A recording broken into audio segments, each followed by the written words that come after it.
Los fantasmas en las vías del tren de San Antonio. Si alguna vez te encuentras en el suroeste de Texas, podrías considerar conducir un poco más al sur, justo hacia San Antonio.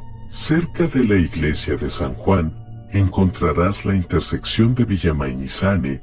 Es allí, justo en Sane Road, donde se encuentran las vías del ferrocarril embrujadas. Esta intersección, manchada de sangrientos cuentos, se ha convertido en una notoria leyenda urbana para los habitantes de San Antonio.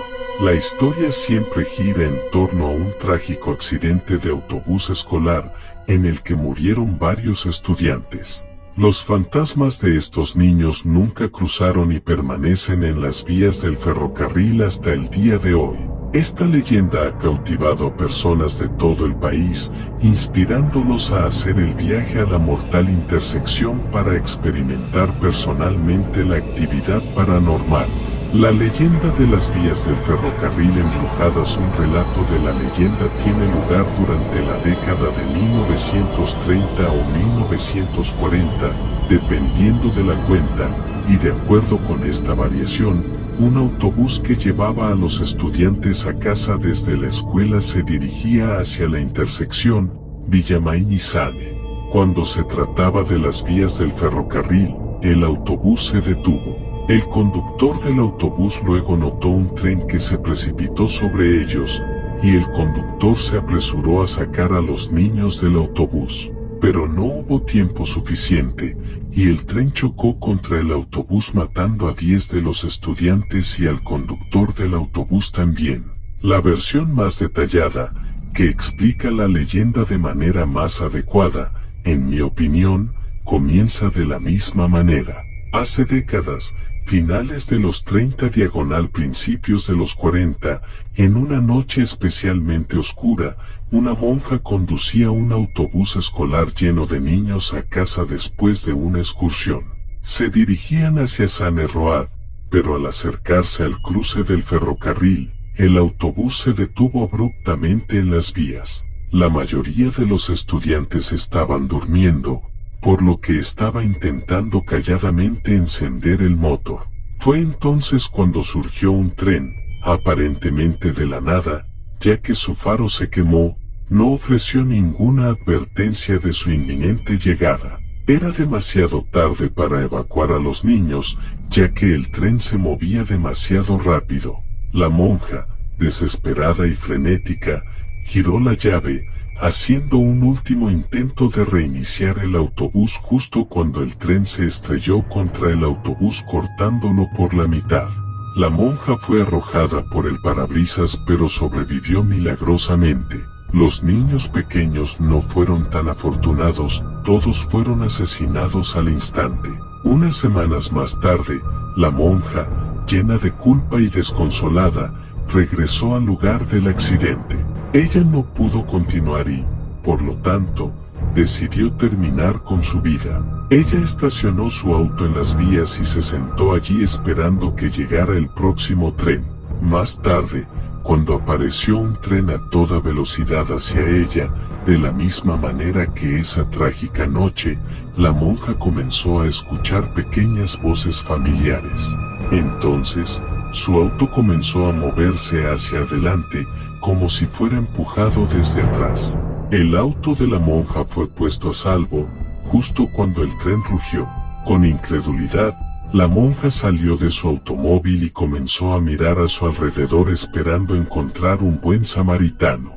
Ella no vio una sola alma. Volvió a mirar su coche y notó huellas de manos del tamaño de niños en la parte trasera de su baúl. Fue entonces cuando se dio cuenta de que los fantasmas de sus alumnos le habían salvado la vida. La monja fue bendecida con un nuevo propósito en la vida y abrió una escuela para huérfanos. Ella enseñó allí hasta el día de su muerte. Se dice que hasta el día de hoy, si alguien estaciona su automóvil en o cerca de las vías del ferrocarril en Sane Road, los niños fantasmales empujarán el vehículo a un lugar seguro, ya que están decididos a asegurarse de que nadie se encuentre con el mismo destino horrible que sufrieron.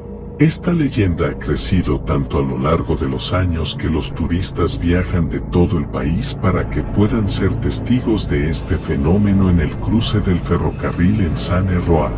Algunos esparcen talco para bebés en la parte trasera de su automóvil, para que puedan ver más fácilmente las huellas de las manos después de que su vehículo se salga de las vías, tal como lo fue el automóvil de la monja muchos años antes. Las experiencias del talco para bebés en las vías del ferrocarril. Si bien hay muchos escépticos sobre este hecho, una persona que probó la leyenda fue Brenda Pacheco. Puse mi auto en punto muerto, quité el pie de los pedales y el auto se movió. Se movió rápidamente hacia las vías, sobre el tope y por el otro lado, fuera de peligro. Pacheco también hizo la prueba de talco para bebés. Estaba tan emocionado que salí a revisar la parte trasera de mi auto y allí estaban las pequeñas huellas de las manos. Claro, y tan pequeño. Las huellas eran tan perfectas que podías mirar las líneas de las palmas y los remolinos de las huellas digitales. Encuentro de otra persona en las vías del ferrocarril. Sé que muchos discuten la leyenda de los fantasmas de las vías del ferrocarril. Sin embargo, fui testigo de un evento muy indiscutible en mi adolescencia, a principios de los 20. Ella continúa recordando su experiencia en las vías del ferrocarril. Una vez entré en mi convertible con un nuevo periquito en el auto. El pájaro había estado cantando alegremente, hasta que preparamos el vehículo para las pistas, cuando de repente su canto fue completamente silenciado. No fue hasta que dejamos el área que comenzó a chirriar de nuevo. Curiosa por la reacción de su pájaro, decidió probar la leyenda del talco para bebés por sí misma. Usé el talco para bebés en mi auto. Tenía varias huellas pequeñas, pero estas huellas no me pertenecían, y no tenía niños en cualquier lugar alrededor de mi automóvil anteriormente y fue extremadamente meticuloso sobre la apariencia de mi automóvil. Luego señala, cuando uno lava su automóvil con jabón para lavar platos, se quitan los aceites de las manos, por lo que no quedarán huellas.